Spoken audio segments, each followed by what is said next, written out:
Chief Operating Officer, National E-Repository Limited, a subsidiary of NCDEX, who talked briefly about agribusiness marketplaces, ENWR, and risk management.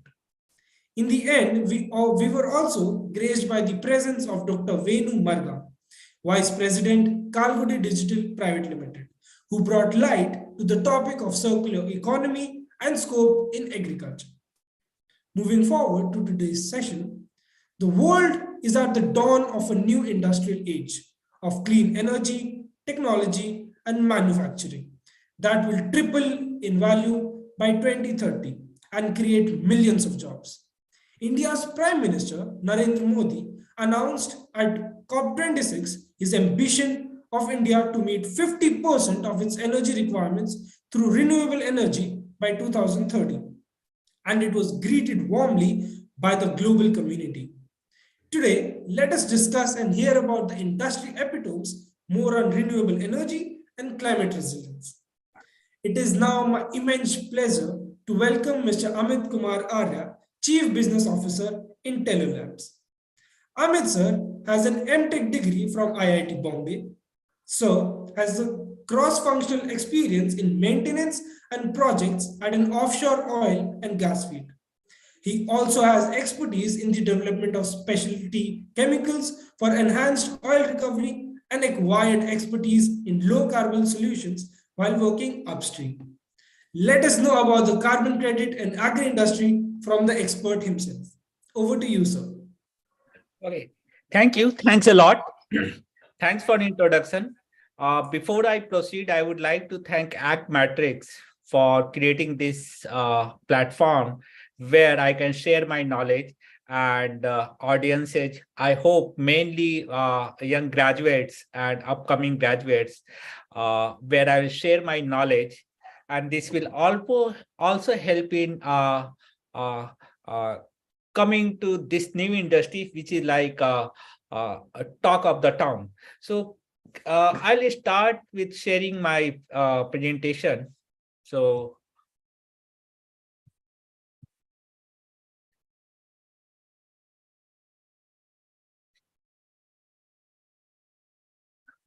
So can you see my presentation? Yes, sir, it is visible to us. Okay. So before proceeding, again, I would like to thank Agmatrix for creating this opportunity. And I look forward, Agmatrix will keep on creating this kind of opportunity where academic and real-time problem can be mashed together, and upcoming students or undergrads can learn about the market opportunity where there's a lot of opportunity coming on. So as you rightly said during introduction, like renewable energy, clean energy, or climate change, now it's a talk of the town. So before I proceed, I'll give you the outline of the presentation. First is like climate change. So most of us are aware of climate change. I'll come into the details. Then how the things are happening, so how to stop it. So there has to be mitigation. So government and different industries and industry stalwarts have started thinking of these things, like how to mitigate this issue. Unless we mitigate this, unless we cut the carbon emission, there's a serious problem in terms of like existence of the human species also. If I'm making it a very bold statement, there has to be done something. Otherwise, things will become very difficult for the upcoming generation. And we are already seeing the changes. Then I'll talk about the carbon credit, why carbon credit had become important. These are all because of the effect of the climate change. Then I'll also talk about carbon credit financials and the upcoming sector, which was into existence 10 and 15 years back. But now the whole world, and world leaders are focusing on this. As you rightly said, like our Prime Minister, Honorable Prime Minister, Mr. Modi, very, very focused on this. India has a target of going for EV vehicles, converting the 30% of the vehicles on the road by EV, electronic vehicles. Then agriculture sector, which has a very, very prominent role in this tackling the issue of climate change, where agriculture sector uh, can reap the benefits, as well as uh, they will also help the people associated with the agriculture sector. They will also help us in reducing the effect of the climate change. So what is the climate change? So this is a very interesting picture. It's a funeral of a glacier.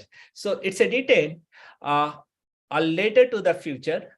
So I'll tell you a brief story about this. There was one glacier in Finland, Iceland, where it's no more existing because of the climate change. So there was an increase in temperature, and suddenly this glacier is no more.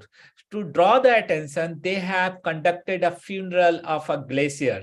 So it's edited. Okay is like a name of the glacier. Okay Jwala is the real name. It's a short, it's called Okay. Okay is the first Icelandic glacier to lose its status as a glacier because now it's no more. In the next 200 years, all our glaciers are expected to follow the same path unless we do something. This monument is to acknowledge that we know what is happening and what needs to be done. Only if we did it.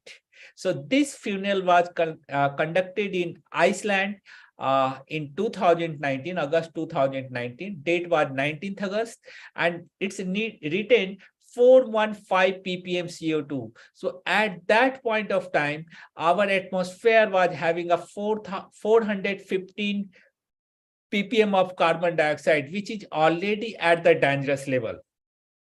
So talking about this particular glacier, so how the climate change has affected. So you can see the picture on the left hand side. This is the a picture taken from the NASA satellite.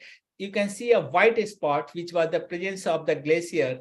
And at that time, it was a 5 square kilometer.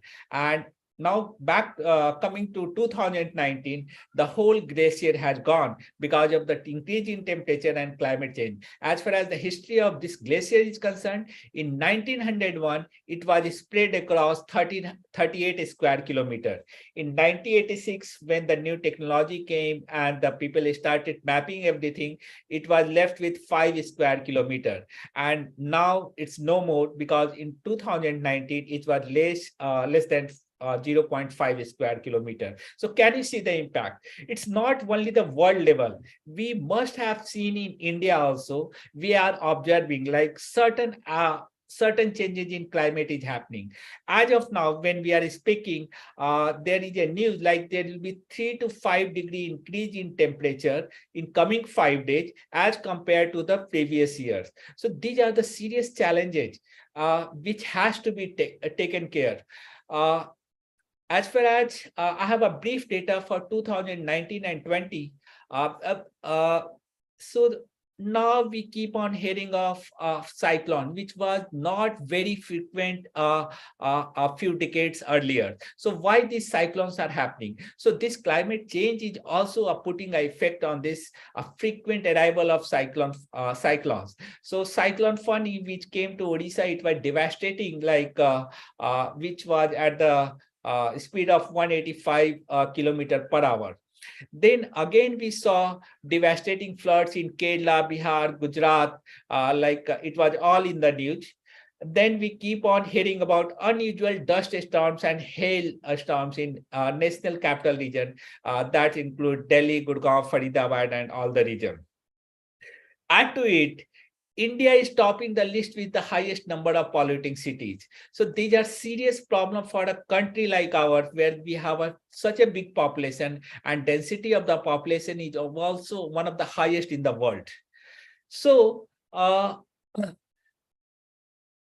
I'm discussing all these things? So in recent past, there is not much of like cyclones or flooding. So one good thing about, it's a very wrong to say, but during the COVID period, the pollution level has come down significantly, if not abruptly, but it was good for the environment also. So if we can recall, we have seen picture of clear sky during the COVID period. So, but again, we are back to normal. Again, we are polluting like earlier days. So we are waiting for big things to happen. So coming to the mitigation. So what kind of mitigation we are talking about? If we keep on burning the fossil fuels at current rate, so we'll have a 6-degree temperature increase by 2050.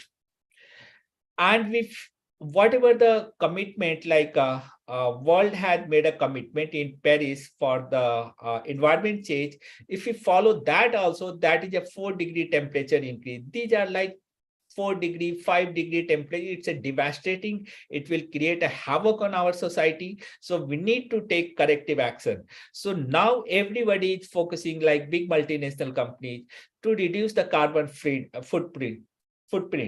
So what has to be done? So when I'm talking about this greenhouse gas emission, it's the CO2 which is the main culprit. And from where this CO2 is coming? CO2 is coming by when you are going by car, bus, trains, wherever you are burning the fossil fuels. So here comes the opportunity for the agriculture industry, where we can absorb the CO2, put it in the ground, and there's a concept of regenerative farming, which can be utilized.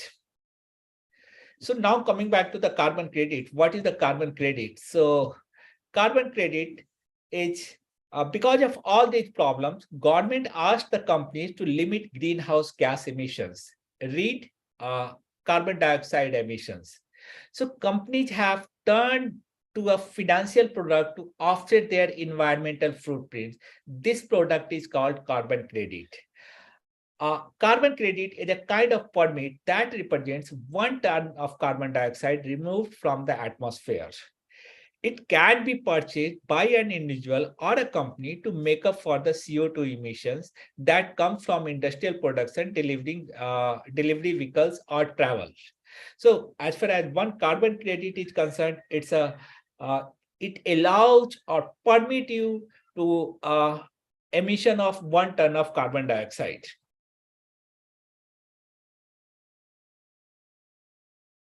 I'm not able to. Okay. So what are types of carbon credit? So it can be of different types. So it's a methods of removal of the carbon from our environment. So different companies are adopting different ways. Primarily, there are three ways of removing the carbon dioxide, which is already on the higher level in our atmosphere.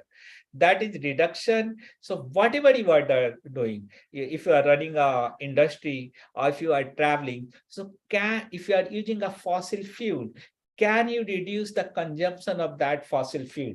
So that is one, reduction and carbon drawdown. Other thing is, like you have already produced carbon dioxide. So we need to capture it and put it below the ground so that our atmosphere is much cleaner. Other is avoidance. Set baseline as of carbon emission. So here, other things can be like if you plant more tree, it will absorb the carbon dioxide and it will make carbon footprints lower. So then comes the types of carbon credit system. So it's a baseline and credit voluntary, where credit buyers can use credit voluntarily. There are people who are very conscious about the environment. They have taken a decision.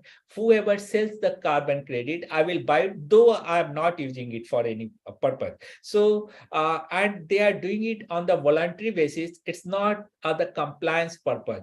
Though government is coming with lot of compliances, different developed world, at least now they are getting very rigid, very compliance oriented country.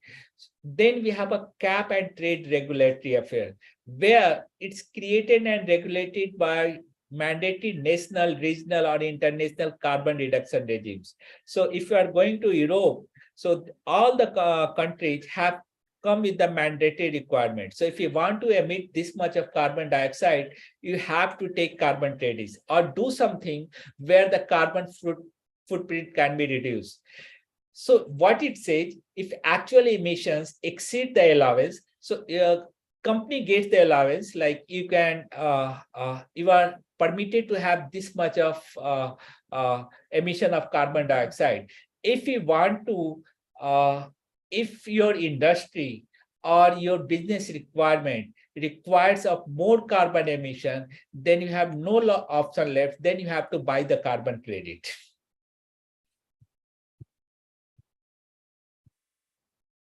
So now I'm talking about the world scenario.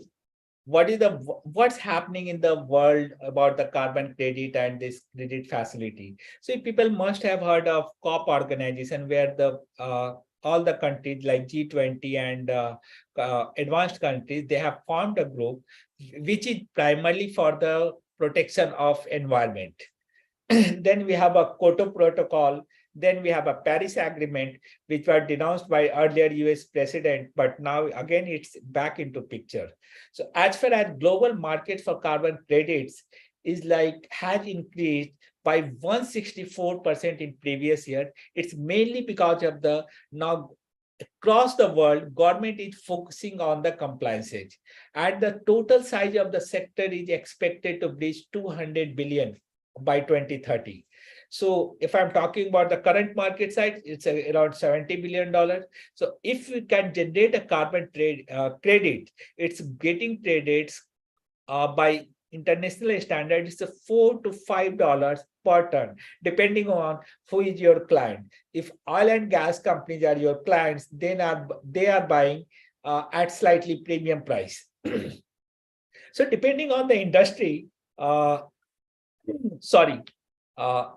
this might increase by $40 per ton, but it has to be industry specific.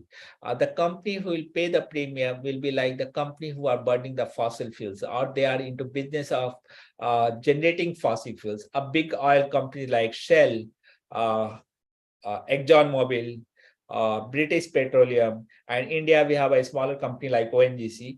They will be the targeted buyer who will pay the premium to reduce the offset or to reduce the carbon footprints. As far as carbon credit exchanges are concerned, we have already exchanged in Chicago and then Europe, and there is the expansive CBL, which is based out of New York, and then Air Carbon Exchange, which is based out of Singapore, and recently they have also come to India. So as far as Indian scenario is concerned, recently our government is like under Mr. Prime Minister, they have decided to put a cap on carbon emissions and consumption by big consumers. So there has to be carbon credit mechanism. So you can't just stop the industry. So if industry is willing to make profits and run their industry, they need to buy the carbon credit from other sources. So recently, India had banned the export of carbon credits. So it happened in the month of November. Why this was banned? Because Indian government wants to absorb the carbon credits in India only. So here industries will be forced or compulsorily they need to buy the carbon credit, because unless there's a target of government, we have to be net zero carbon by 2070. As recent as December 2022, a bill was established a bill was passed in Rajya Sabha. A domestic carbon credit trading scheme has been launched, and which was passed in Rajya Sabha and Lok Sabha both. So there is already a bill. Implementation will start maybe within 2 or 3 months. So there is a big sector coming up. As per the CCS Cabinet Committee, the central government will issue carbon credit certificates, market scope. Voluntary carbon credit is expected to touch 500 plus million users by 2030. And there is always Indian Energy Exchange, which is exploring the opportunity of national level carbon credit exchange. So now coming back to the main topic, which is like carbon credit and agriculture. There's a very good opportunity for agriculture sector. It will help farmers also to generate extra income. So carbon credit can be made by any project that reduces, avoid, destroy, or captures emission. So huge opportunity for farmers towards significant income. Carbon credits are most often created in as far as agriculture industry is concerned through plantation or forestry practices. In the case of farmer that plant trees, the landowner gets money, the corporation pays in terms when they buy the carbon credit. So here, farmers, agriculture sector in net become a carbon credit seller, where big companies will be their buyers, apart from what they are producing like normal foods. So again, collaborating this carbon credit and agriculture. So soil health is like very important thing. 50% of soil organic matter is made of carbon. So when we are talking about removing a carbon dioxide from atmosphere, so we people are working on the technology to absorb the carbon dioxide from the atmosphere and re-inject into the ground. So here soil health will be also maintained, and you are also removing carbon dioxide from the atmosphere. So measurement of this soil carbon provides a good indication of overall soil health. So if we withdraw a carbon dioxide from the atmosphere and inject into the ground or soil, so it overall improves the health of the soil. So there is a carbon sequester process. It will increase soil carbon levels and reduce carbon dioxide, as I discussed earlier. So there is a regenerative agriculture practices. By implementing this regenerative agriculture practices, people can earn 1 to 4 carbon credits per acre. So you can see that potential benefit or side income of the farmers, which is on the way. So a farmer who sequesters 1 carbon credit can earn approximately 780 rupees at current market prices, but in going future, it will go like 2,000 rupees per acre, which will be like income apart from whatever the agriculture produce he is selling to the market. So as far as opportunities are concerned, we have to do continuous monitoring of soil carbon levels, and incentive has to be provided through carbon credit. What I see with the emergence of APOs across the country, so it becomes, because India is a country where land holding of per farmer is very low, so it will become very difficult. Anyway, technology can solve those things. Now we have a AI technology which can solve, but as of now, what it's looking, FPOs should be encouraged, they should be guided, they should be provided with some knowledge so that they can avail the benefits of carbon credit as a company. So it will become, as of now, for me, it's looking difficult to give the benefits directly to the farmers. But as far as FPOs are concerned, they can take the benefits straight away. So FPO has to work on this regenerative agriculture practices also. Opportunity is also like maybe agri-tech partner is required. So there is a few companies like Carbon X and Carbon Count. So they are already. I'm looking. Somebody has asked a question. Okay, I'll come to the question answers later on. Let me go back.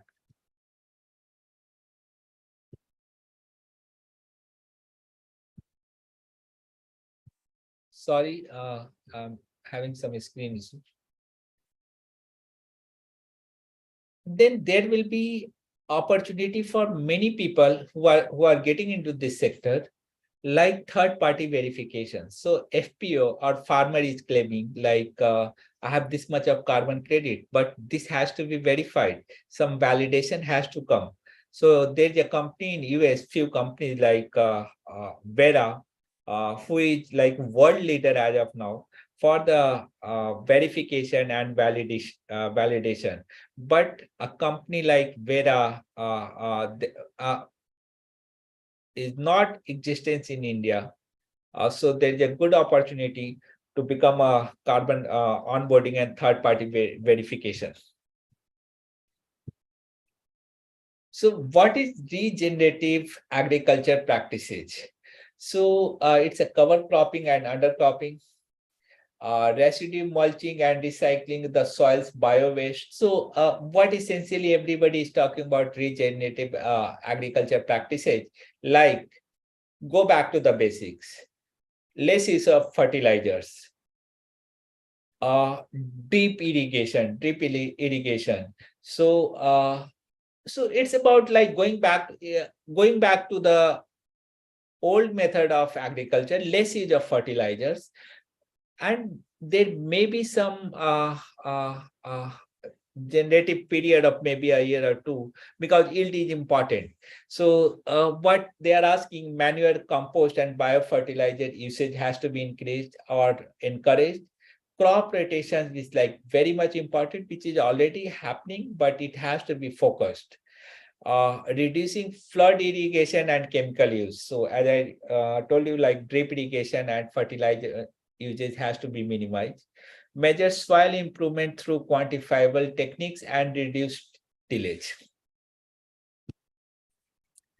So what does regenerative agriculture work? So uh, it decreases the greenhouse gas emissions. So how it's happening? So people are working on this. They are it's already in practice in oil and gas industry, where CO2 is being absorbed from environment and then again pushing get back to reservoirs. And so oil and gas reservoirs are basically like 3 to 5 kilometers down the surface from the ground level. So their carbon dioxide is getting stored. And so they get the benefit because carbon dioxide is getting stored. So they create a pressure. So it helps the crude oil to come out. I really can't say whether it's a good way, right way, because essentially, again, we are creating a source for this carbon dioxide emission. So, but as of now, it's good because we can't switch off the crude oil or petrol and diesel as of now. So as we move gradually, we have to reduce our dependence on that fossil fuel. For time being, it's better to capture those carbon dioxide and put back into the reservoirs. So the same practice is being conducted in Netherlands to capturing the carbon dioxide and putting into the soil health. So efficacy is like it to be evaluated, but there's a technology is coming out. People are working on it, and people are very confident about this. So when we do this all these things, so you are using less of fertilizers. So there's a chances or very practical numbers like nutrition will get improved of all the food produce, and then yield is also expected to grow down the line, maybe after 3 and 4 years once we extend. So now coming back to this thing, what are the challenges? So it's upcoming industry. There is a lot of opportunity, but there are some challenges as well. Challenges is mainly in terms of like measurement, how the carbon credit 1 ton of CO2 emission will be measured, who is going to verify it, is the verification cost is much higher than the actual input. So but People are working on this, like using the artificial intelligence by use of satellite data. So once they pick the data of your farming land, they can give the data how much CO2 emission you have reduced, or how much carbon capture has taken place because of the plants and trees. So it's a little complex, but we are people are working on this. In fact, Intello Lab is working on this technology. Like, we are capturing the image through satellite. We are buying it from Google, and then calculating how many plants are there, then which plant is there, because different plants have a different capacity and tendency to uh, uh, absorb the carbon dioxide. It's a complex issue. Work is in progress, and it's a very much doable. So we can see some kind of solution maybe within 1.5 years. Essentially, other thing is like, unlike crop, here farmers or FPOs have to wait for 12 to 18 months for a project to be listed, and really at least a year for the cash incentive to come to them. Because if you grow the plant, it will take some time. They reach to some level, then calculation, verification, it's all taking time. But nobody knows, like, going forward, some technology intervention through AI, some satellite imaging. These are the challenges which can be reduced, like essentially to reduce this time period. Other problem is like lack of awareness amongst the farmers. So what we have thought, like approaching FPOs, and there will be investment from FPOs also, like to do particular things, and they will get the return, but maybe after a year. So, and as far as energy conservation bill 2020, which was passed in both the houses, it's for compliance markets, whereas farming carbon credits come under voluntary markets. So what this bill says or rule says, like for industries, they have to comply with certain rules. But as far as farmer is concerned, like it's a voluntary. So agriculture sector has to look at this also, like when they are reducing the usage of fertilizers, so can they take the carbon credit? Can they generate the carbon credit? Other challenges like carbon emission and calculation. So as of now, company in US, Vera, is doing all these things, but we don't have a particular sets and standards for Indian environment.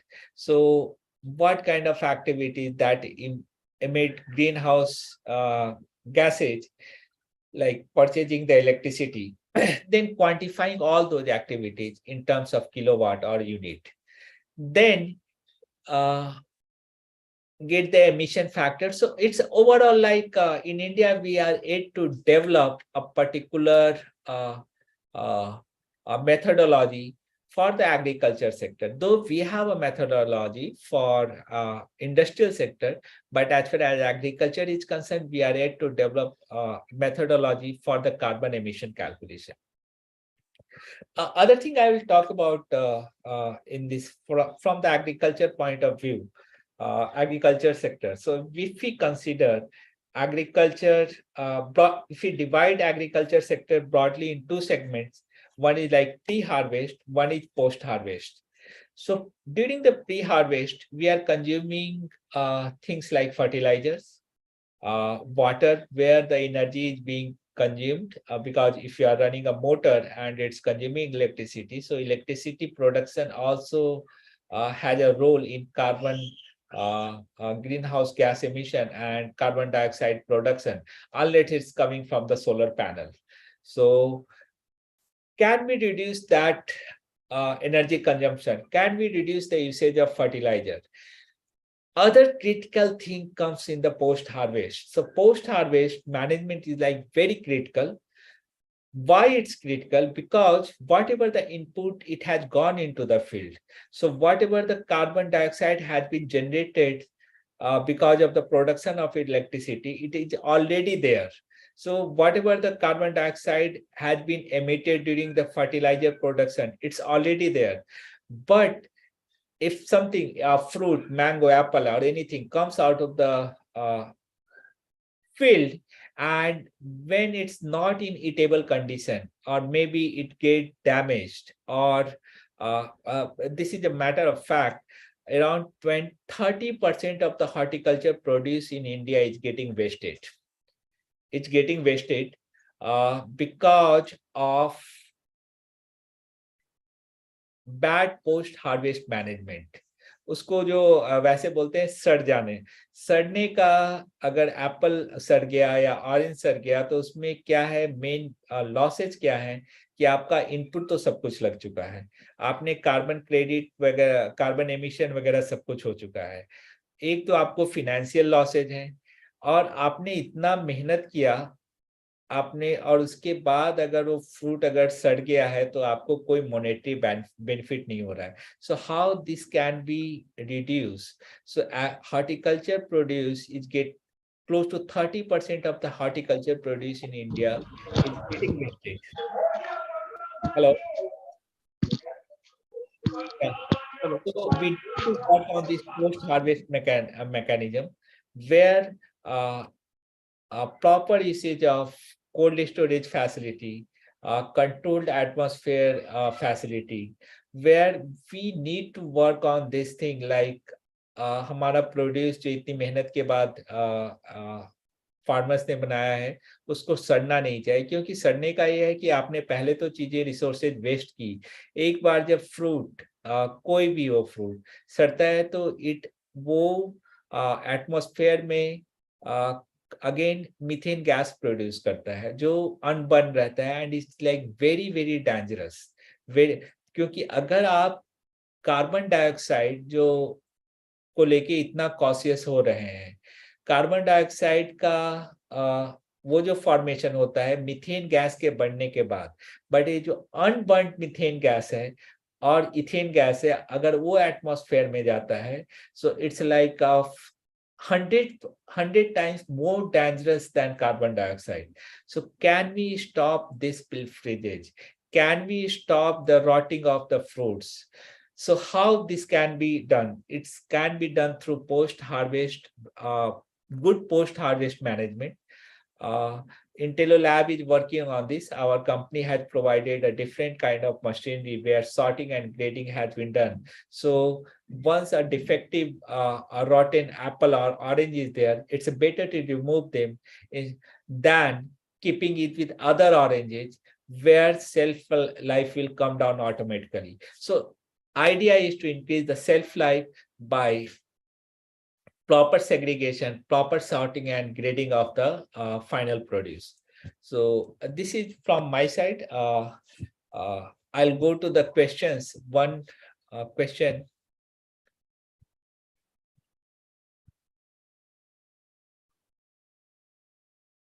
So Alkesh has asked for these methods of carbon sinking in agriculture field. Alkesh, this technology is already being implemented in Holland. So in India, I haven't seen any practical example, but there is a very good pilot trial, and efficacy is yet to be evaluated. But as far as oil and gas sector is concerned, this is happening from last 5 to 7 years. So there they are capturing carbon dioxide from atmosphere and putting it back into the reservoir. So in that case, reservoir is like, as I told you earlier, it's like 3 to 5 kilometers below the ground level. So agriculture field, people are working on the technology, but one thing for sure, if we can do it, if we can increase the carbon level in the roots area, that will be good for the industry. Another question is, how do you identify crop types using satellite imagery?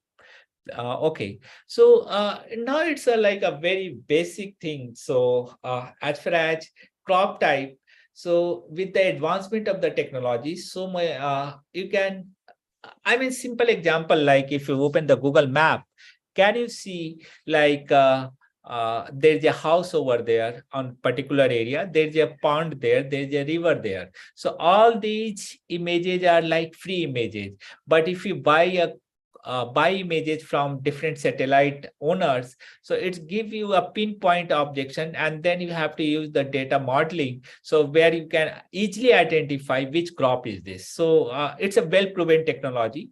And if you can get the images of house, pond, river in free, so that's not like a big issue. People are already doing it. One company in India, Cropin, is already doing this. There's a question from Vrishali. Does it help to accelerate the soil crop cover by importing Carbon credit. carbon credit?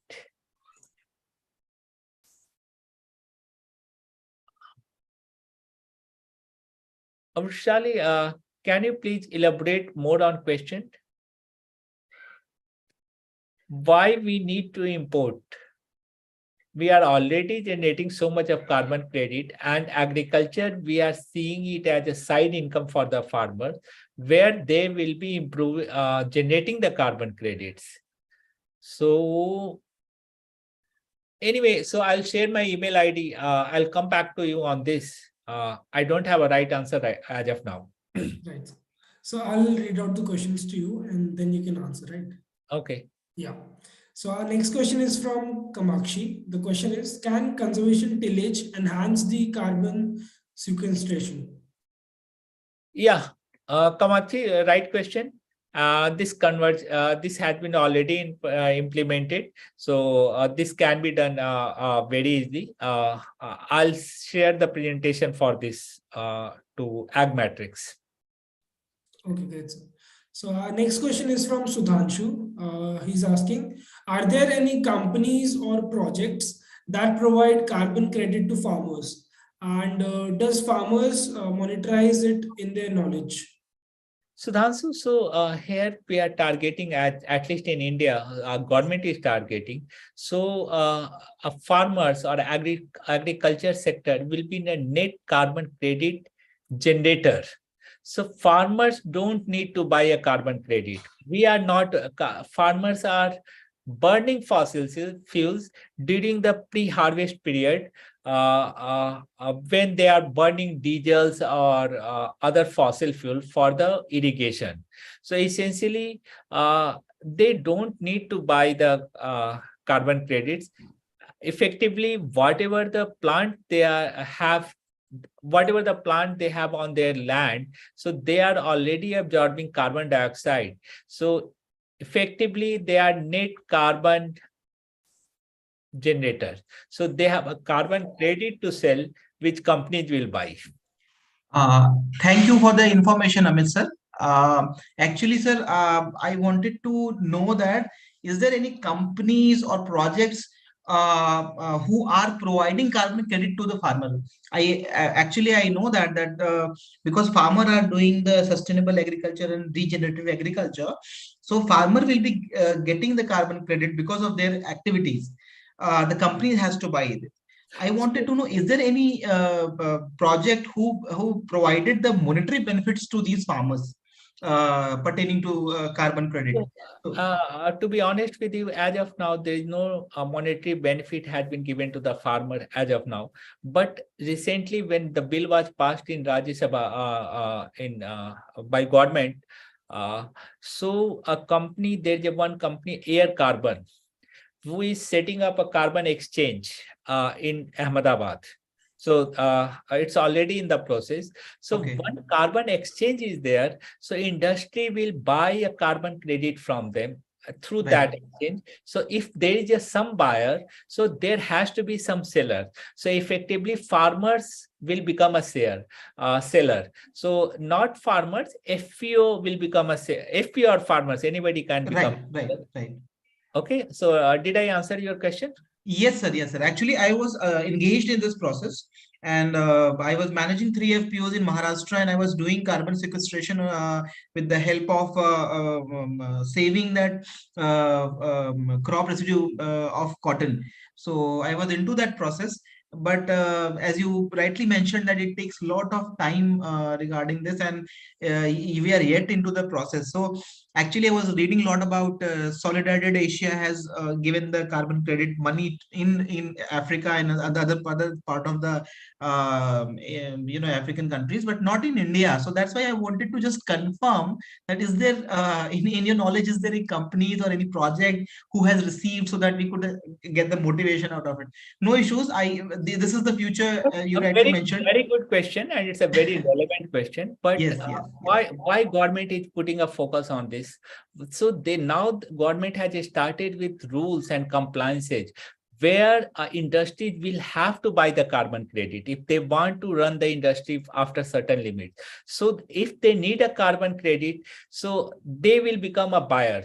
Once buyer is there, then a seller will come into the system and they will start getting the benefits. Right, So sir. for creating the buyer set was important. So compliance was required. So compliance is already in the place. Now it has to be effectively implemented. So I personally see it will be like happening within 6 or 7 months.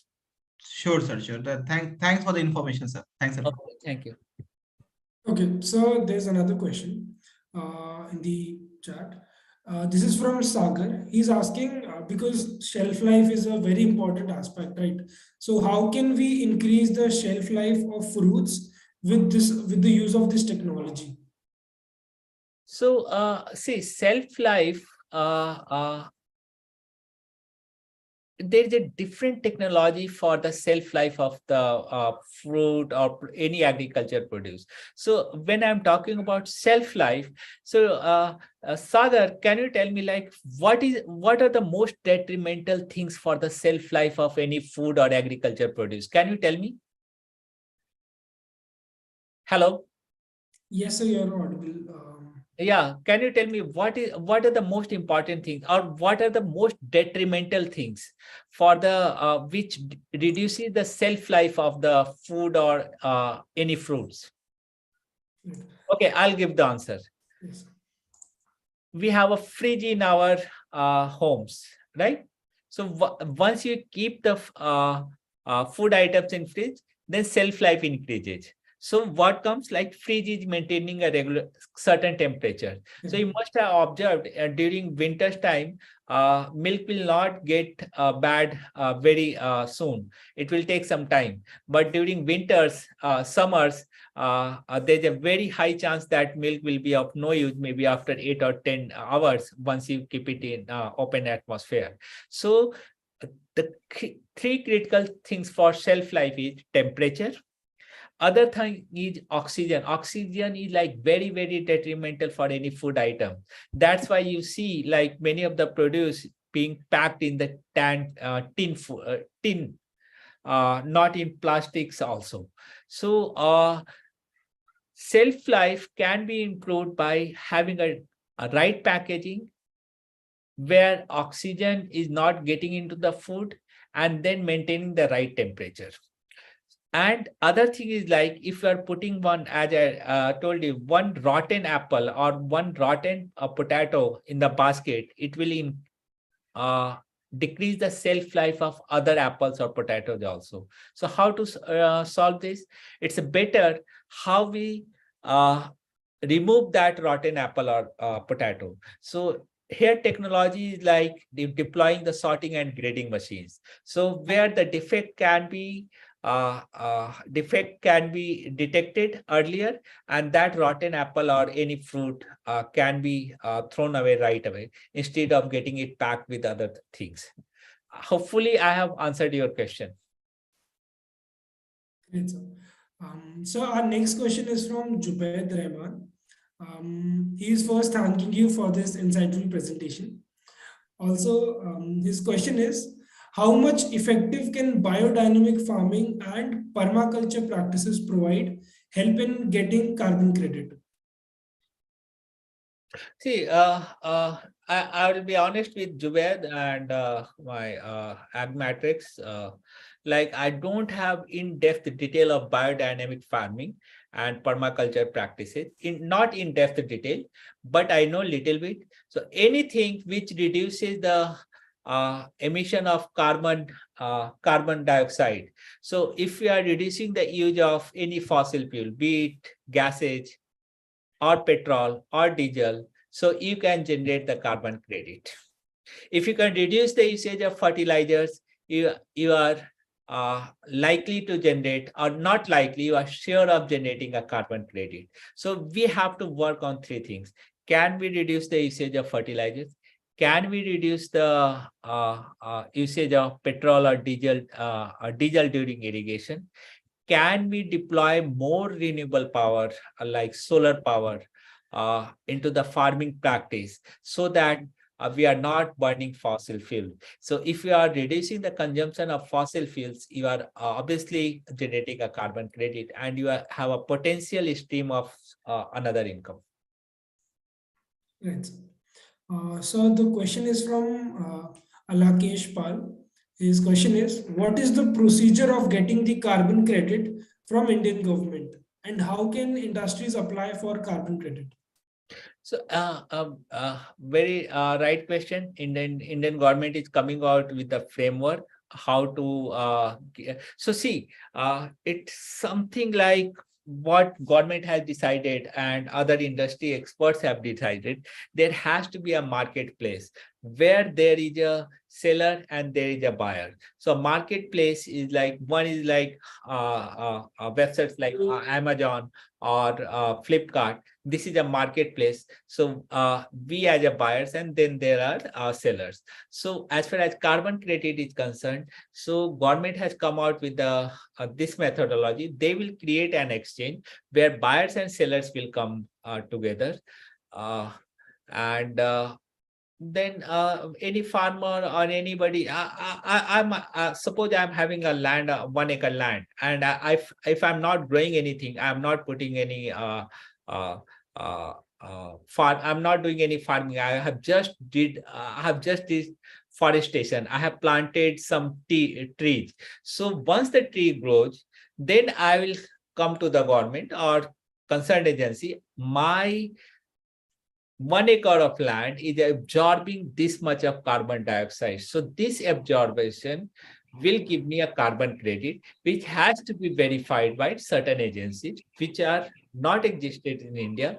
In US, there is a company Vera, but some company will come in India, or some government company will come into the picture.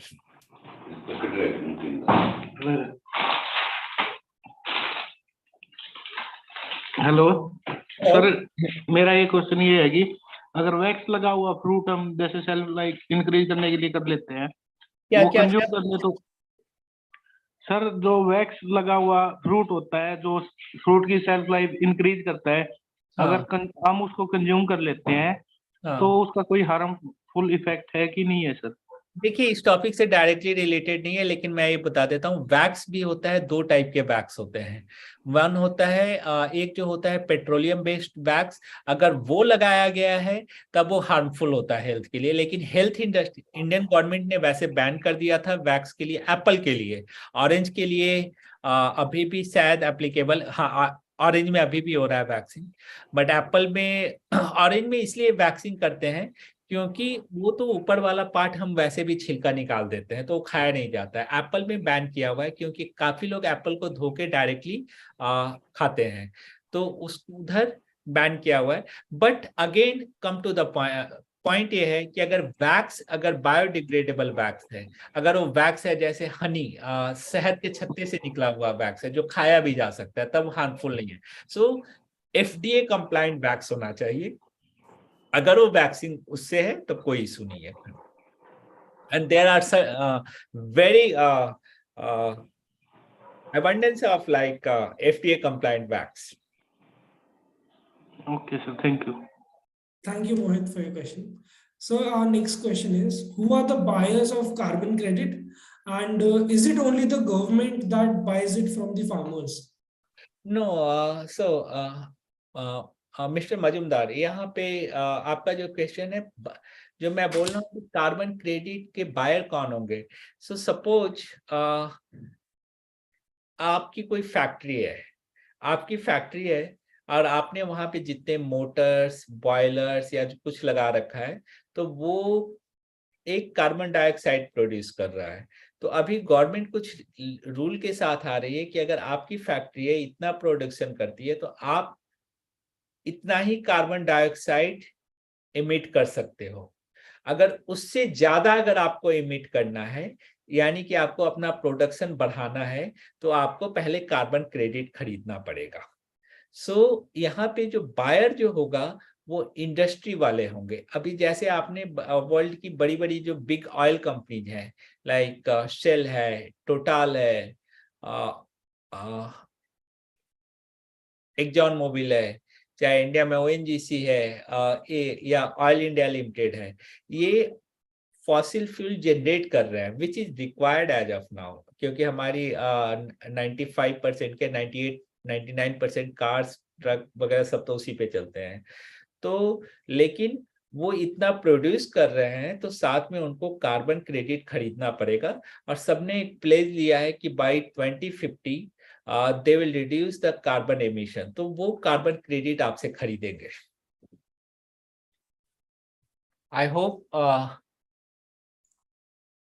So we have another question from Deep Prabha. The question is, livestock sector has also a crucial role in the methane emission and especially ruminants. And how can we address this problem? So Dev, very wonderful question. I have worked on this particular things, livestock sector. So there's a concept called waste to energy plant. So waste to energy, so whatever the waste is coming out of the livestock farming, this has to be burned, because this methane emission directly to the environment is very dangerous as compared to burning it and converting into the carbon dioxide. So it's a like choosing between evil and lesser evil.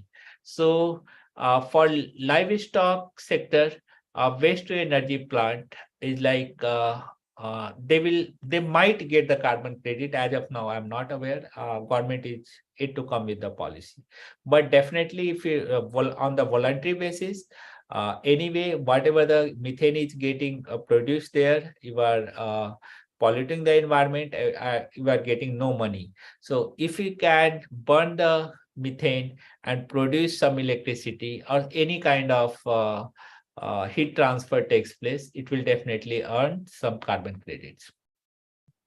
Right, sir. So our next question is from Rohit Pramod. His question is, what is the valid duration for carbon credit? So it comes around, valid duration is around 8 to 12 months. So, but technologies are coming, like maybe it will happen within a year, where by the use of satellite images and with accurate picture and monitoring.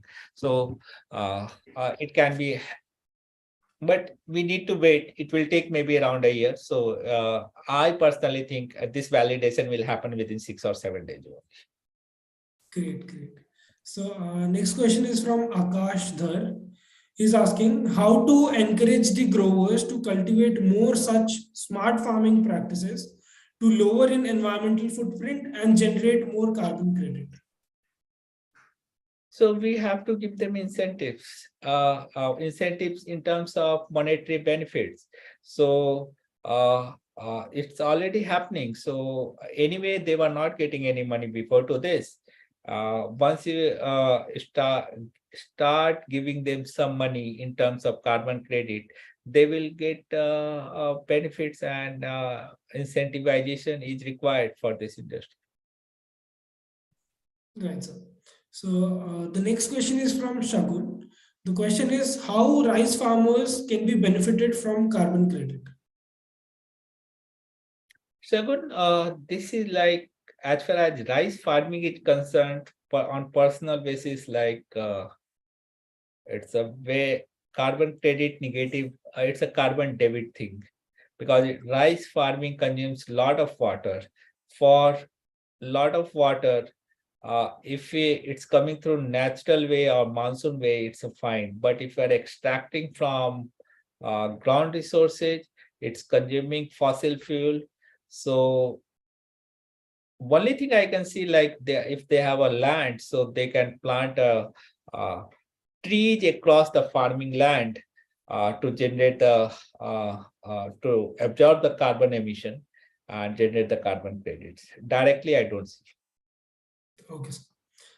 So the question is, how much carbon credit can one buy or sell? There is no limit as of now. Okay, there is no limit. Right. So there is a company like Nurture Farm, and they are buying some carbon credits in Gujarat from farmers. Nurture Farm. Right, sir. I think that was all the questions, sir, that we have today. And we at Matrix, we really thank you a lot for being with us today. It was indeed a knowledge-led session. And thank you for sharing such key insights on this very important topic. Thank you, sir. Thank you. Thanks a lot to Act Matrix. It's a wonderful platform where people from different sectors. I come, though my background is like from farming, but across the my career, I have worked with oil and gas industry and different industries. So it's a wonderful platform to share the knowledge. So I have shared my knowledge of the fossil fuel industry and the carbon credit. So I look forward in future also to conduct this kind of session. Right, sir. Thank you so much, sir. Thank you. Thank you, sir.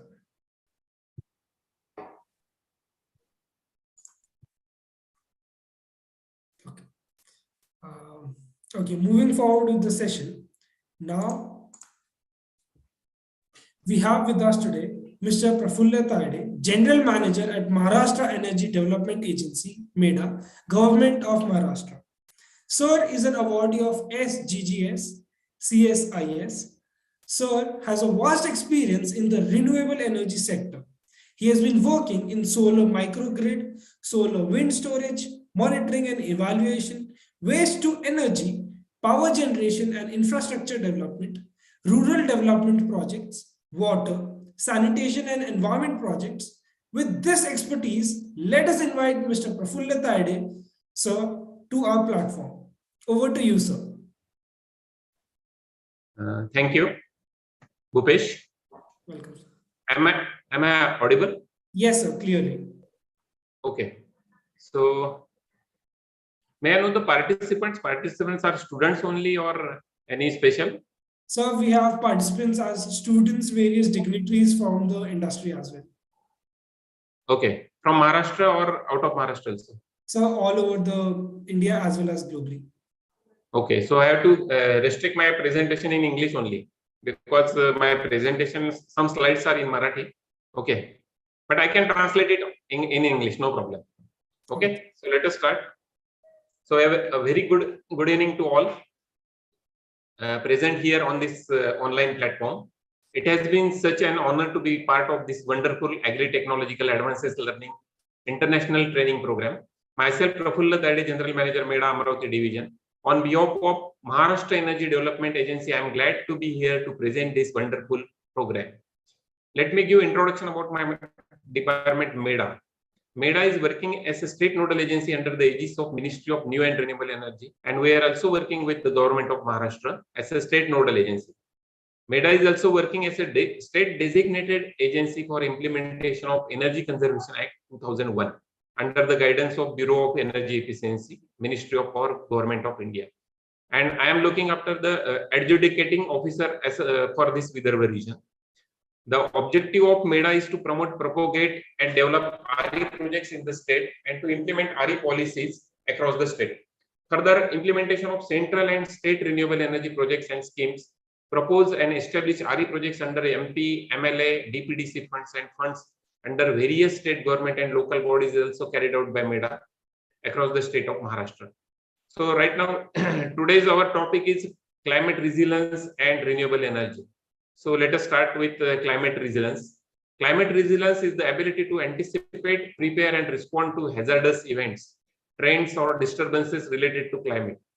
Climate resilience is about successfully coping with the managing the impacts of climate change while preventing those impacts from growing worse. We know that climate change presents risk to nature, people, and infrastructure around the world.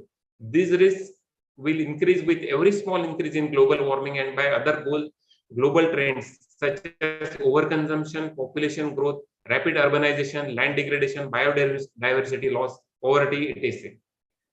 A climate resilient society would be low carbon and equipped to deal with the burning issue of global warming.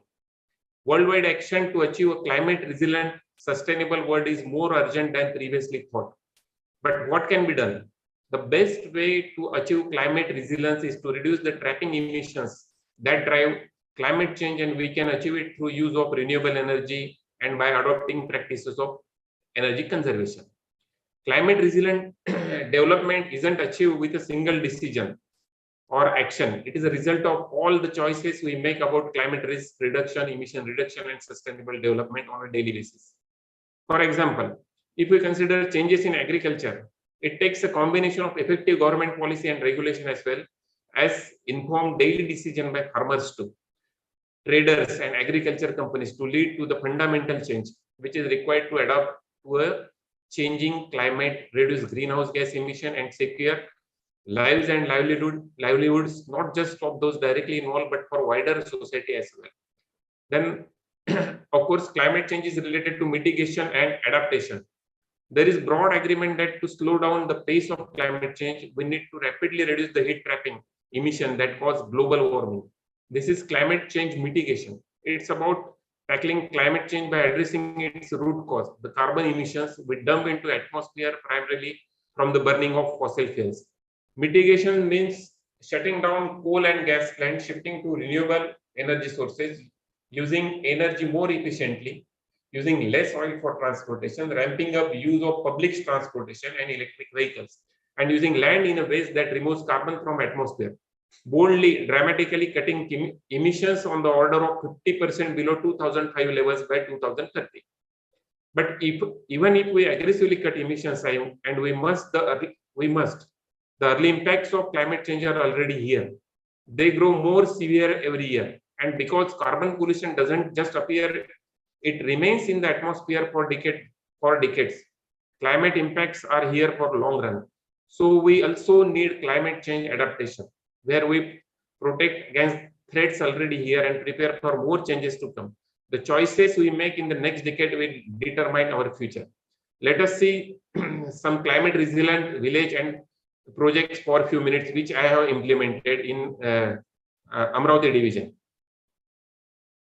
I'm sharing one video of my project. I have set up 3 microgrids in Amravati division, where there are 24 villages which are still unelectrified by conventional means.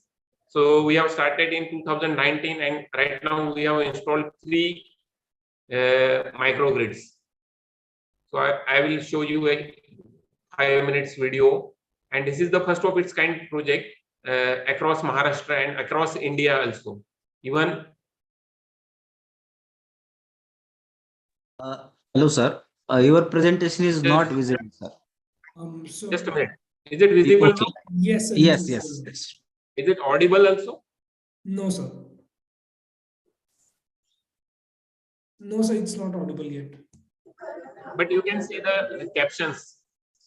Yes, sir, we can see the captions.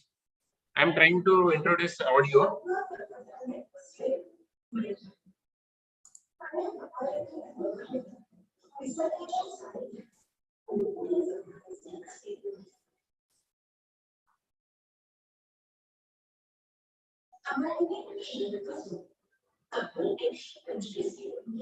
So you can try sharing your screen and include the audio option. There would be an option to include audio.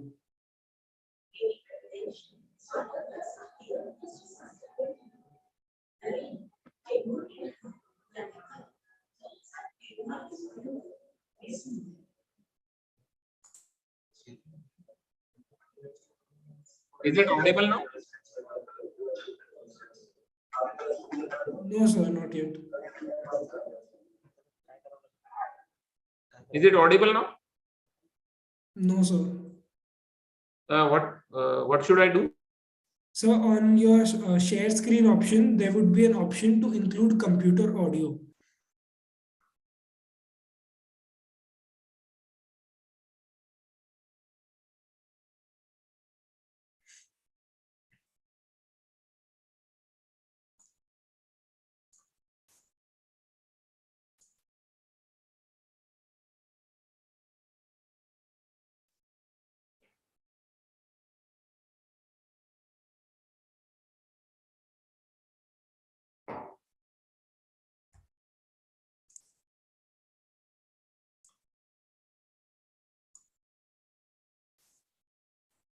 Can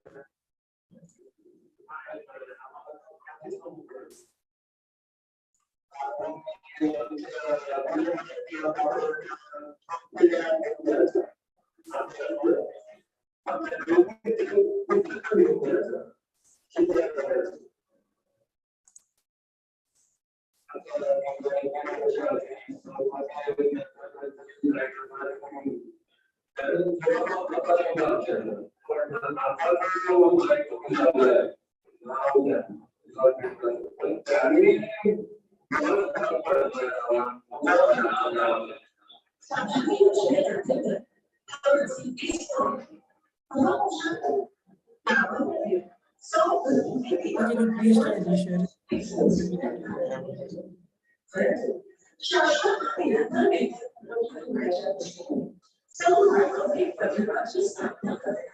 Sir, video is not audible, sir.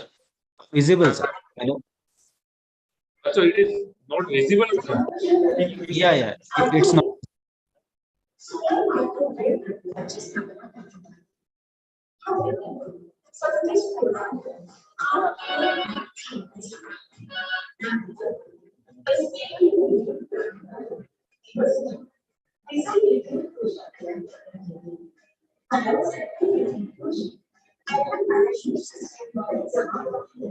Hello. Sir, video is not visible, sir. Please share the entire screen. Sir, we will share video to them.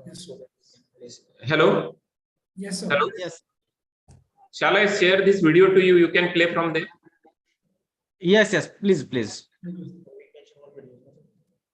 Just a minute. Huh? Till now, sir, please continue. So after onwards, we will play the video. Okay, okay, no problem. I will share on which email ID I should share this. I'll share in chat box. Okay.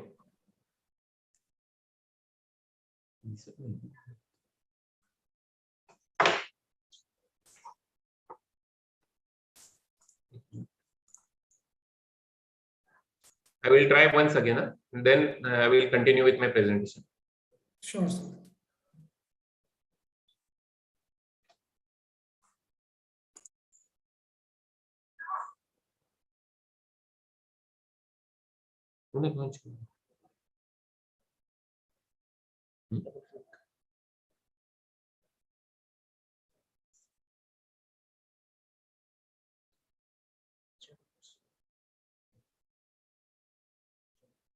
Share.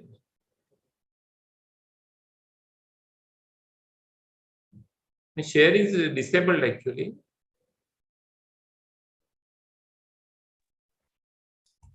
No, no. I have given you permission. I have made you co-host.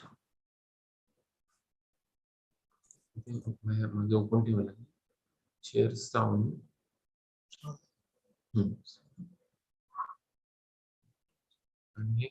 Open कर लेंगे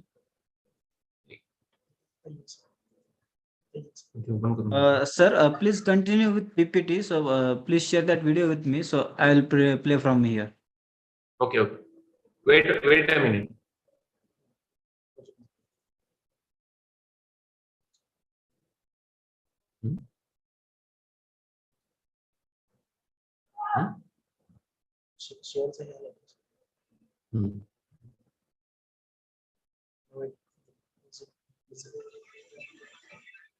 Now is it visible? No, sir.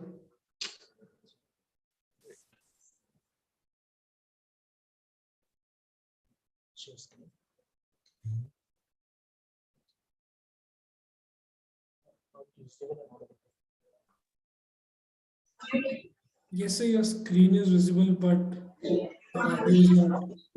Now audible and visible? So it is visible, but not audible.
तुम्हाला share केलाय मी, तो हे करा दाखवा video आणि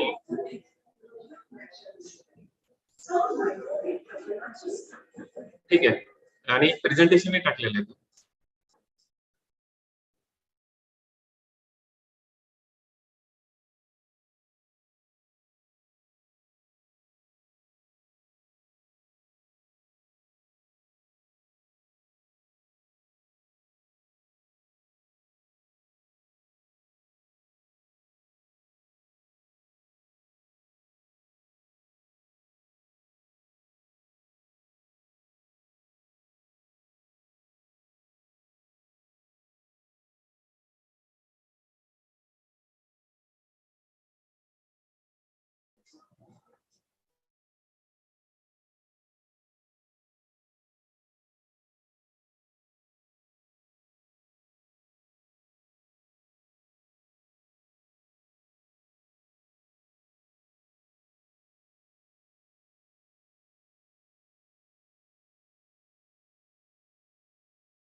Yes, sir. You can start, sir.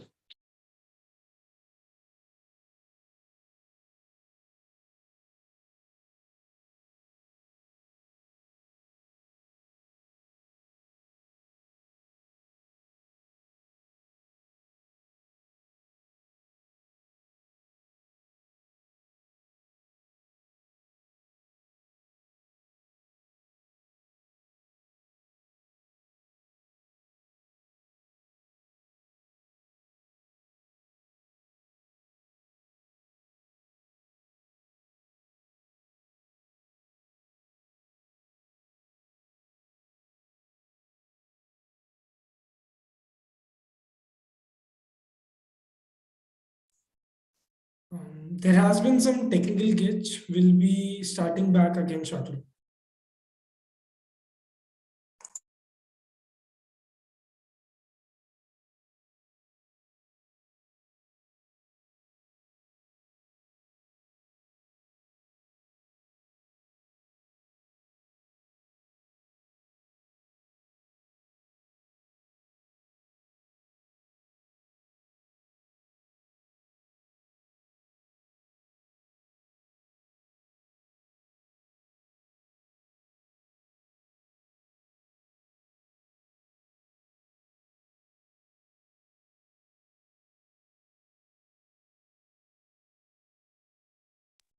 Yes, sir. Please continue.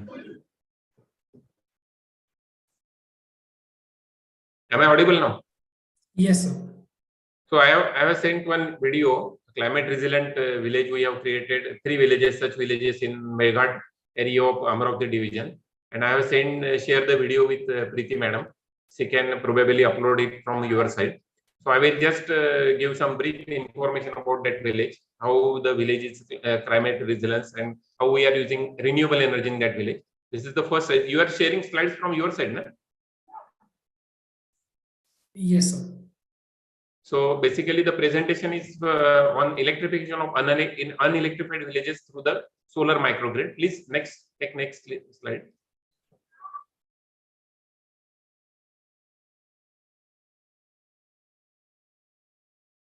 This is already I have told you. This is about my department, our department purpose, and next slide, please.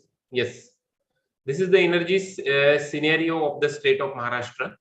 There is a huge potential for deployment of renewable energy sources, various renewable energy sources like wind, small hydro, bagasse, cogeneration, biomass, MSW, industrial waste, and solar power projects across Maharashtra. Till the date, we have deployed more than 10,000 megawatt of electricity. We have installed capacity of more than 10,000 capacity in the state of Maharashtra. Next.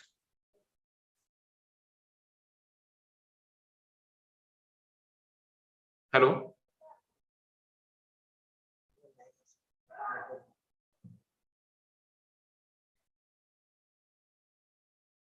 And this is the basically why we have set up project in the Melghat region. These are some reasons. Melghat is a tiger reserve forest declared by Government of India. This is located on southern offshoot of the Satpura hill range in central India, called Gavilgarh Hill in the state of Maharashtra. Melghat area was declared a tiger reserve in 1974, and presently the total area of the reserve is around 1677 square kilometer.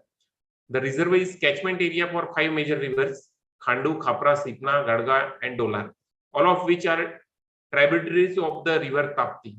There are still 24 villages in Melghat. Those are not electrified by means of conventional energy due to various challenges such as forest fringe area or tiger area and other demographic constraints like mountains and hilly area.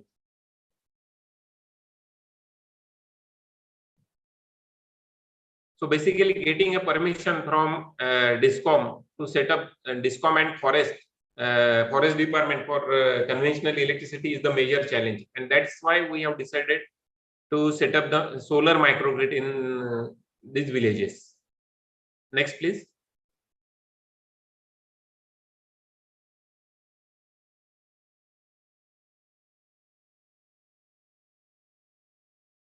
This is the details of solar microgrid project, which is set up at village Makhla, Taluka Chikhalda in district of Amravati. The main objective is provide maximum uninterrupted power supply to the household in the conventionally unelectrified villages through solar energy. The project capacity we have installed is 37.8 kilowatt, and we got the fund from ITDP Dharni, that is project officer Dharni, and we have implemented this project. And the project work order cost at the time of in 2020 is 69 lakhs. Next, please. This is the aerial view of that village Makhla, Temburni Pada. It is also known as Temburni Pada, and that is the project view. Next. Makhla is basically very interior village. It is 94-kilometer tar road from Amravati to Simado. Basically, for this 94 kilometer, we have to travel around minimum 3 hours to reach at Makhla. And the nearby railway station is Amravati, and Nagpur is 251 kilometer from this Makhla village. Next, please.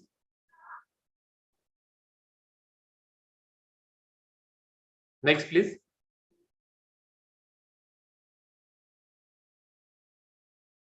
So there is no electricity available.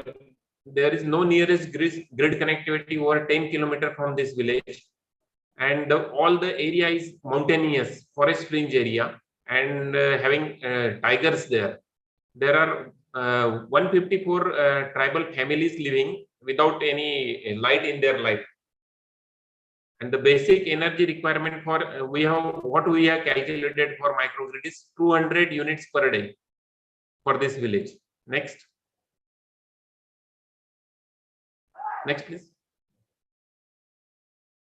So this is the solution we derive after in consultation with my project officer. I do have 7 project officers with me, 7 engineers and myself. We designed this hybrid mini grid with solar energy storage. And as I told you earlier, this is the first of its kind project across Maharashtra. Even Yamanari has taken inspiration from this project and designed, right now they are in planning to design scheme for all unelectrified villages throughout the India. And soon they are coming up with the scheme. So we have decided to give electricity connection to each household. And through this solar project, there is a 24-hour energy availability. Even across in monsoon season, the electricity is uninterrupted. Then the plant is fully automated, and there is a IoT platform for data monitoring, and the minimum it will last for more than 10 years. We are taking guarantee for 5 years, but company has already told that it can work 10 years uninterrupted. Next, please. These are the technical details of Project Makla. The solar module we use 335 watts. There are total 117 numbers of solar module deployed in the project. Total capacity is 39.19 kilowatt. Then inverter is 5 kilowatt inverter into 6 numbers deployed in the village. Battery of 100 Ah and 48 volt with 23 numbers. Battery bank has been designed there. 7 watt LED lamp socket, 2 numbers to each household has been provided, along with a mobile charger unit. Then solar street lights of 7 watt each with 12 volt and 40 Ah battery have been deployed. Total 20 numbers of solar lights have been deployed in that village. Also, there is multi-grain flour mills. 2 multi-grain flour mill of 2 HP capacities have been deployed. Otherwise, earlier they have to travel more than 15 kilometers to for grinding. Next, please.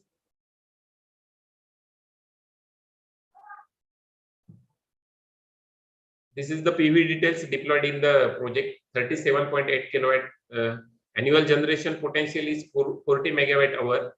Then daily generation potential is 100 units per day. Modules already I mentioned, and this is ground mounted GI. Project lifespan is totally as per MNRE norm is 25 years. Next, please. Total 117 numbers modules have been deployed. Next. Next, please. This is the battery storage unit. This is specially designed battery storage unit. You cannot see such units across Maharashtra or even in India. We have started this deployment of such units, combined battery storage units, and the capacity is 1110.4 kWh. LFP prismatic cells have been deployed. Then 30 kilowatt single phase system, IP54 50 mm glass wool insulated structure, and this is force air cooling system. Automatic fire suppression is there. Next, please. These are some snapshots inside this is DC junction boxes, some technical details of the project. Over voltage protection SPDs are deployed. Next, please. Next, please. This is the battery bank inside view and bus bars. Then transformer inverters you can see, and plus isolation transformer. Next. And this is the display unit. From this display unit, even we have trained local person who is having ITI degree with him. He is managing all this project. He can see daily generation, voltage. He can monitor voltage, current, and frequency, and other parameters of the project. Till the date, you can see the generation, and he can even troubleshoot minor problems if some problems come. Next, please.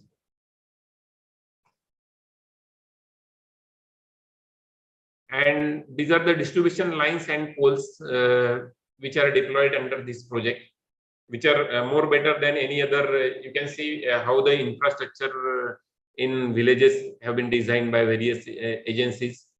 We have set up a milestone for them, how to set up such poles and distribution lines. Next, please.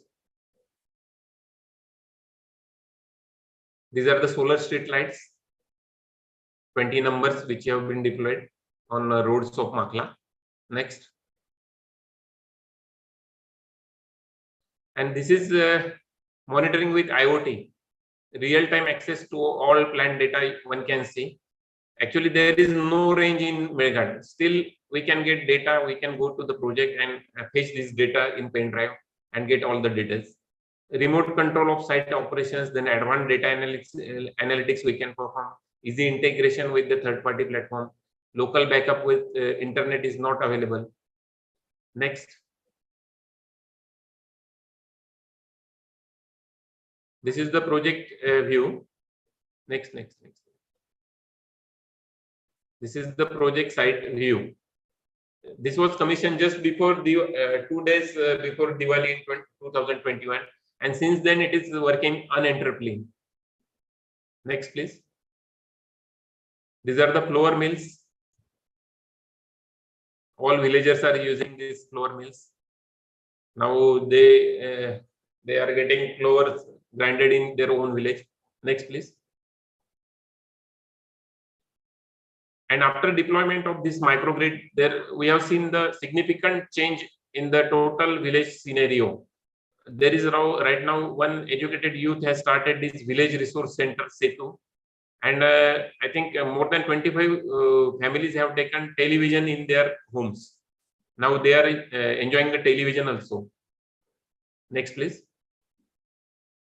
And recently, the village level volleyball competition event has been organized with the help of this microgrid lights, and around 70 teams have been participated. They are all playing in the lights of solar, which is generated through this solar microgrid. You can see the all the spectators and players in this village in this photo. Next, please. At the night time, earlier there was darkness total. Right now, small boys are enjoying with cycle, bicycle. Even you can see they are enjoying television, and this is the future small children, which are future of Makla. Right now, they are very happy. One can visit and see the changes on their faces or their smiling faces. Earlier, I have also implemented another 2 projects. One is Sopan of 24 kilowatt capacity, that is in Dharni Taluka of Amravati district, and second one was 29.8 kilowatt Rita Kheda project. All these 3 are working very fantastically, and even our Makla project has got award from CSIS energy, which is related to Energy Department, United States. And the award was conferred to MEDA on 21 July 2022. Next, please. So, taking lesson from this pilot solar microgrid project, Government of Maharashtra has come up with the policy of setting decentralized solar microgrid projects in remote villages that cannot be electrified by conventional means on 100% financial assistance. And under this, the project will be implemented in 20 villages every year. Rupees 40 crores per year. Government will provide rupees 40 crores per year for this for next 4 years. The procedure and criteria for implementation of the scheme will be determined by Department of Energy, Government of Maharashtra, in consultation with MEDA. Next, please. Similarly, as I told you in during first interaction, there are still 24 villages. We have deployed all small household scale system in these villages. We have deployed 3,661 small scale system in all the villages and each household of these villages. The system consists of 250 watt panel, and then 5 LEDs, 1 DC fan, 1 mobile control charger unit, and there is 1 controller. So right now, all the villagers are enjoying this small scale systems too. Next, please.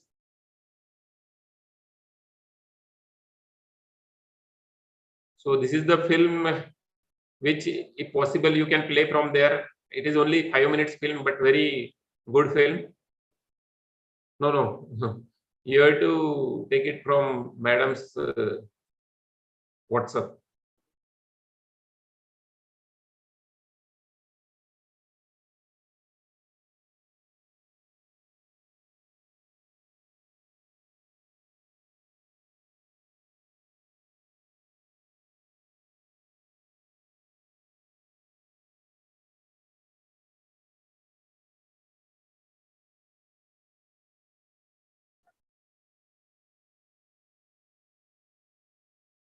Sir, please wait a minute.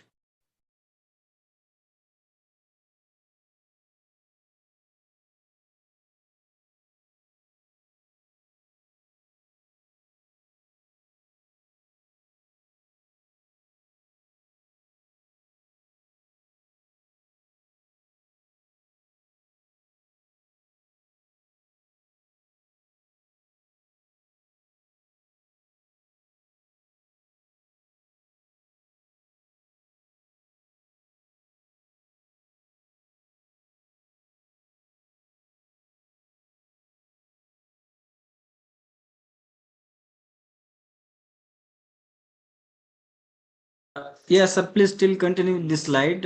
So we will play within 5 minutes. Okay. So I will continue some.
Is this visible? My presentation visible? Video.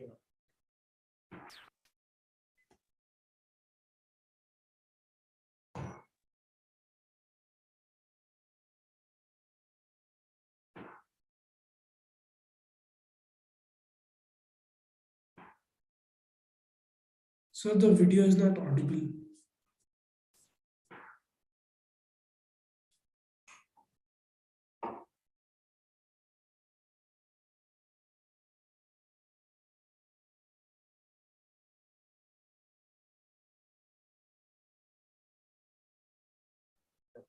Let it be.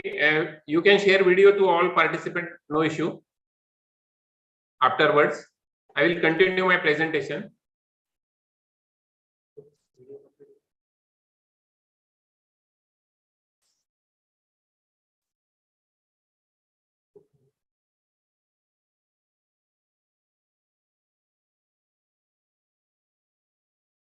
Am I audible? Hello? Yes, sir. Yes, sir. Please Yes, sir. continue. You can share my video to all participants through any platform. Okay. So I will continue my presentations here. Okay, sir. So can you see my screen? Not yet, sir. Is this visible? Yes, sir. Okay.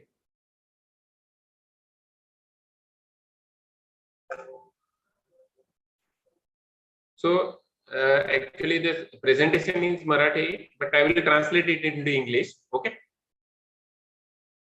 Hello. Yes, sir. Yes, sir. Please come in. Okay. So these are some projects. Actually, I started my work in Amravati division in 2018. So since then, I have implemented many renewable energy projects. These are some snapshots of good projects which are implemented by me. This is one community project which is deployed at village Vadura, basically for use of to ship the water from one pond to another, so that villagers can use it very efficiently. Then this is the second project which is installed at village Brahmanwada Thadi near Sandur Bazar, and this is the community project implemented for the farmers in that region. Total 100 acres of 36 farmers land have been irrigated through this project, through the deployment of solar project. So since then it is working uninterrupted, and right now they are saving around yearly around 30 to 40 lakhs electricity bill through the use of this project. Earlier they were totally dependent on MSCDCL grid, and every time there is load shedding in the villages. That's why they got very troubled every time. This is the project which I have been already discussed with you. This is also discussed. Then we have implemented several projects in the social welfare department. We have deployed more than 395 kilowatt installed projects in the Amravati division on social welfare department, various their hostels and schools. These are some snapshots. This is the project installed at Amravati social welfare hostel, having capacity of 135 kilowatt. And these are another projects which have been deployed in various government hostels. Also, we have this is special scheme of MEDA, which is for villagers, which is meant for villagers. Under this scheme, we have deployed 3, 5, and 7 HP pumps on existing water supply schemes at villages, existing wells and bore wells. These are some photographs of the those villages. Then this is the project which is implemented in 24 villages, and you can see what I described earlier: 250 watt solar panel, 12.8 volt, 75 Ah lithium ferrophosphate battery, and 5 LEDs have been provided to each household. 1 fan have been provided, and then charging socket. This is implemented in 3,661 household. This is the project set up at collector office DPC building of 50 kilowatt capacity. Since then, earlier they used to get more than 1.5 lakhs bill per month. Now, since last 4 years, they are getting bills only 5 to 7,000 per month. Then this is the work done in Melghat area. Again, there are several ashram schools and other schools located in interiors. Those don't have access to electricity, and we have installed our solar project there. Now the students are enjoying lights through day and night. Even we have deployed some solar HIMARS there. These are the solar HIMARS. These are deployed in various sports stadium in Amravati division. These are some work done in Gram Panchayat, hospitals. We have deployed many systems. Around more than, say, 400 crore works have been carried out since last 4 years in total. This is the scheme implemented in 2018-19, which is named ATAL Saur Krishi Pampa Yojana. Under this scheme, we have installed 1796 solar pumps in 5 districts of Amravati division, and all are working very well.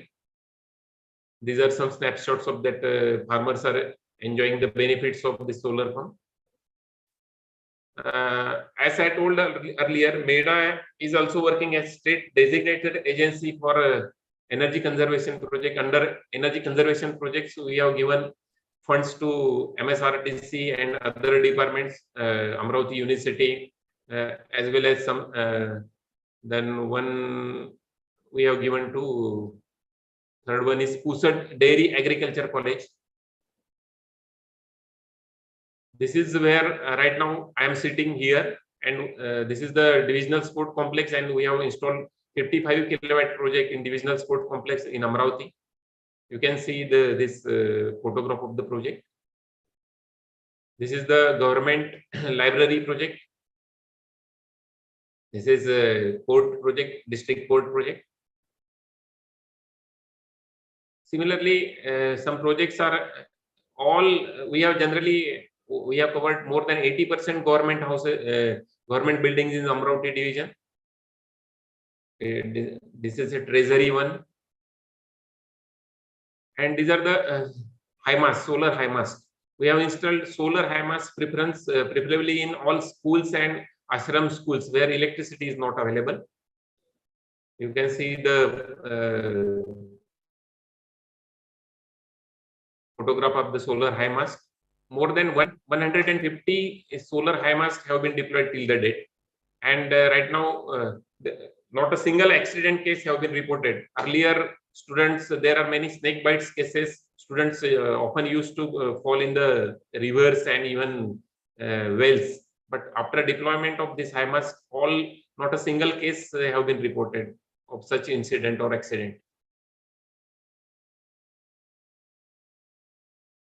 Then these are the projects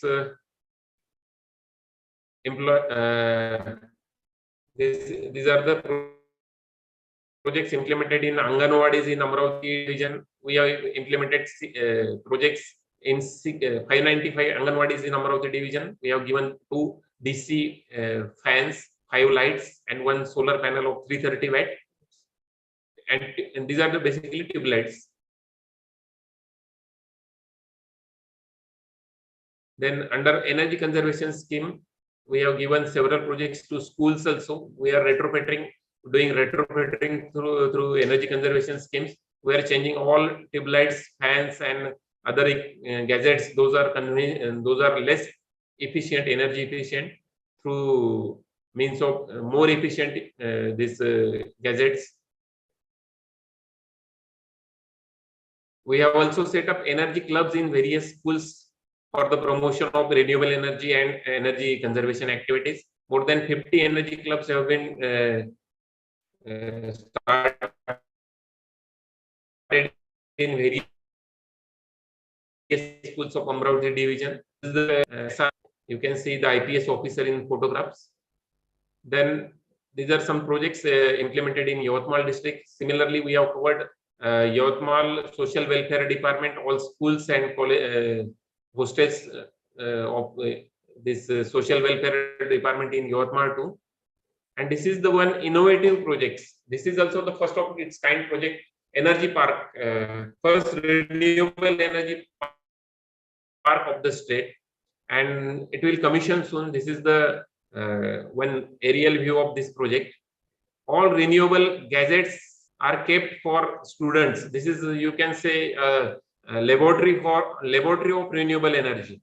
You can say all types of lights, studs, solar projects, biogas project, biomass project, hydro projects.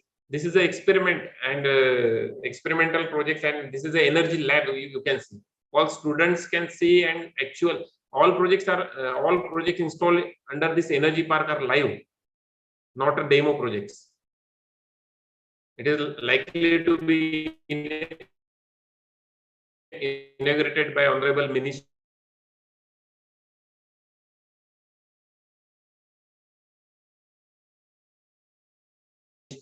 and on soon this equipments.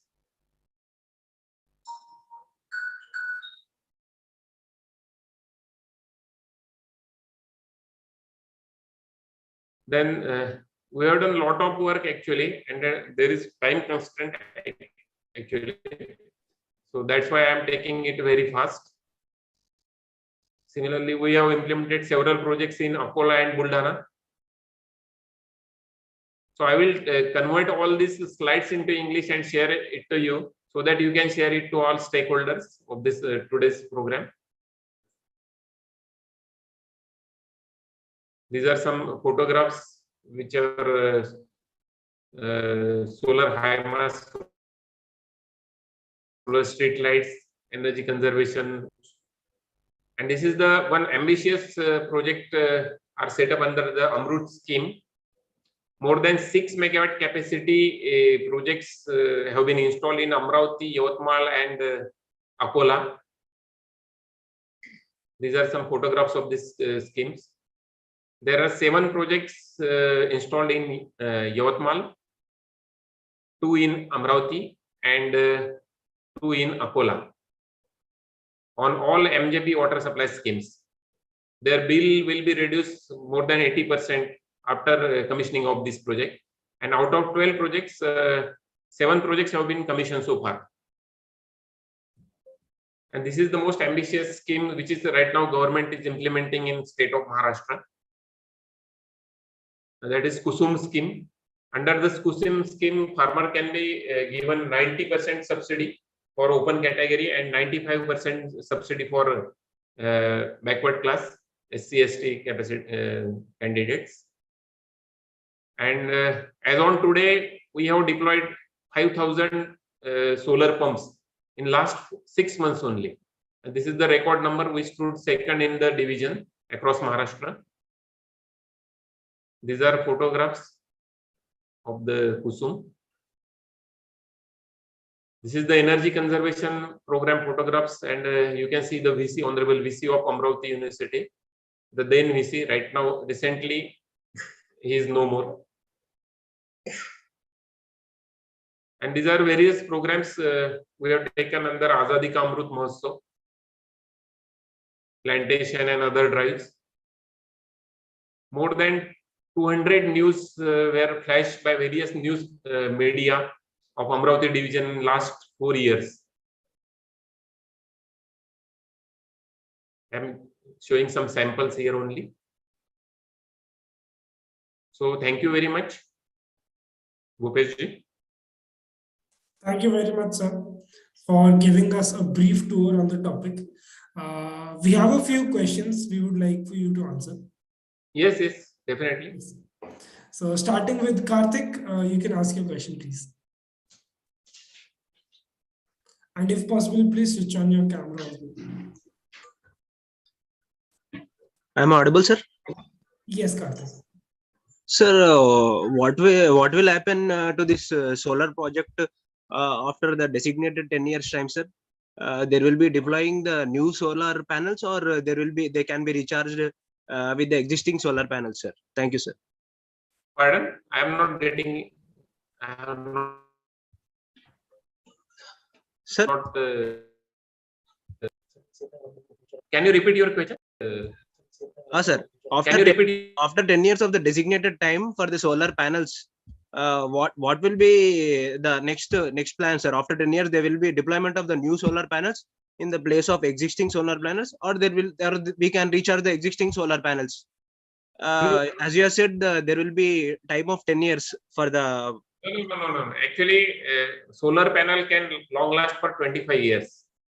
And at the time of installation, we are taking guarantee for minimum 5 years CMC, comprehensive maintenance contract.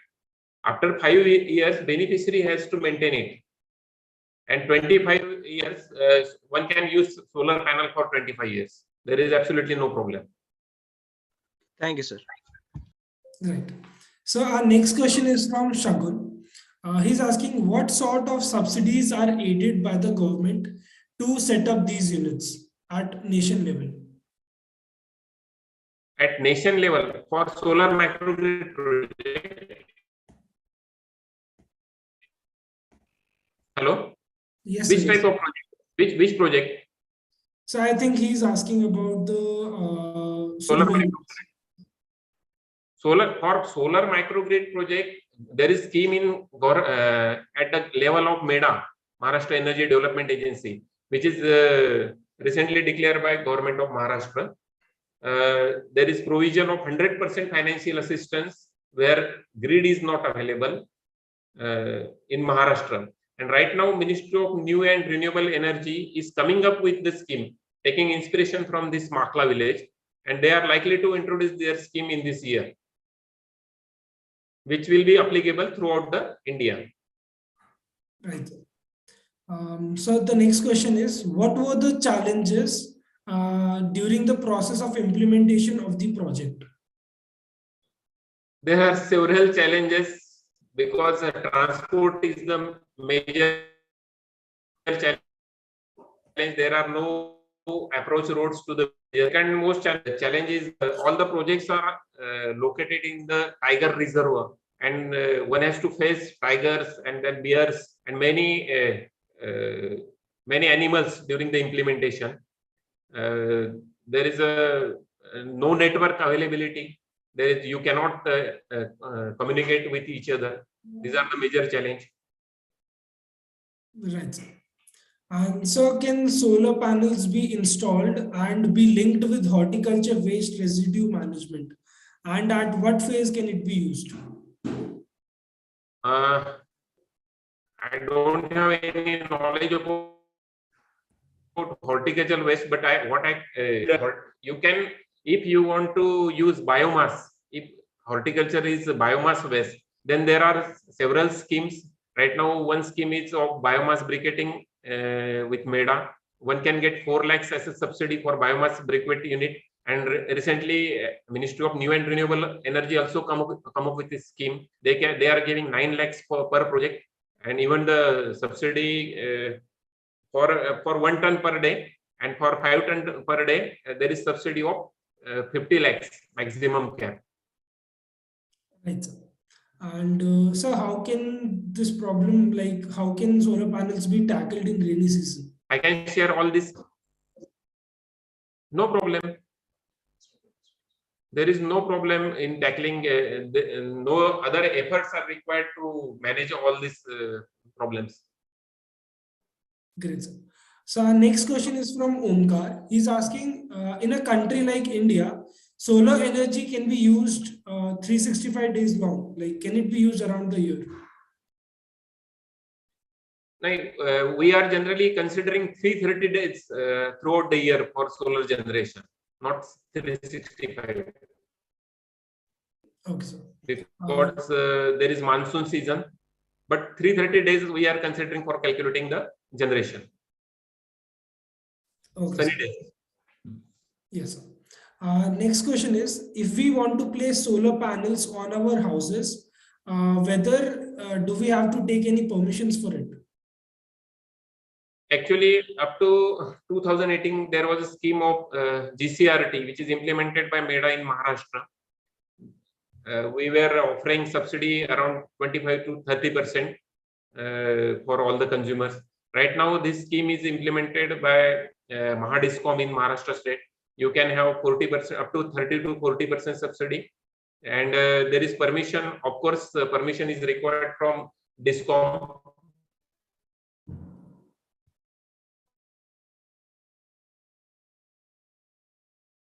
For net metering, special permission, and this scheme is applicable throughout the India. Okay, sir. So our next question is from Sudhanshu. He's asking, what are the options for entrepreneurs who want to work in renewable sector, and do they require any degree to work in this sector? No, there is no specialized degree required, but right now there is one course in Pune University. They have started BSc in renewable energy. Also, there is MTech in energy, which is started by Pune University. Many others, even Amravati University is likely to start some courses in renewable energy.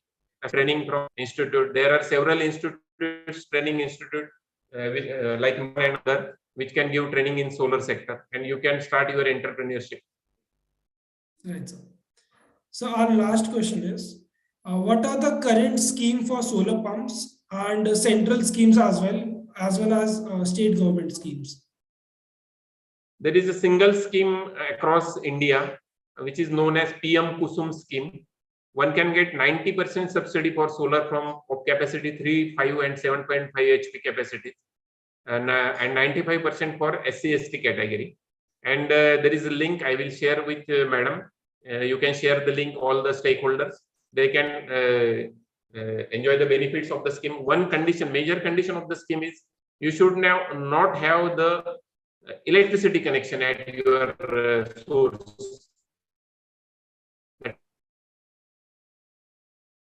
Is available. If you have, you cannot avail the scheme. Right, right. With this, we end our Q&A session. And thank you so much, sir, for answering all the questions and for this interactive session. Thank you, Bhupesh ji. Thank you, madam. Thank you so much, sir, for being with us. Thank you, sir. Thank you for your insightful session, sir. Thank you, sir. Thank you, sir.